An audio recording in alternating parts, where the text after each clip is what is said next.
Hello', আকৌ এটা নতুন ভিডিঅ'লৈ আপোনালোকৰ মাজলৈ আহিলোঁ। আজি দুপৰীয়া সাজত ৰান্ধিবলৈ লৈছোঁ গাহৰি মাংস।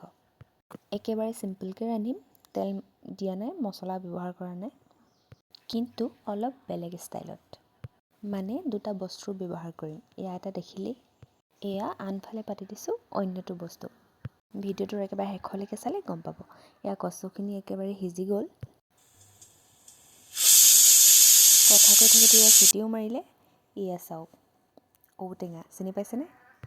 এতিয়া এইখিনি ইয়াত ঢালি দিম।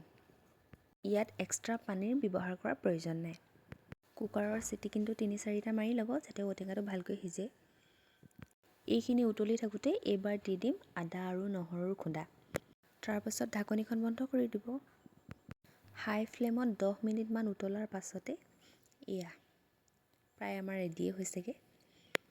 আপোনালোকে হয়তো কচুৰ লগত গাহৰি খাইছে বা ঔটেঙাৰ লগত গাহৰি খাইছে। পিছে এনেদৰে কচু আৰু ঔটেঙা দুয়োটাই দি এনেকৈ ৰান্ধি খাইছেনে?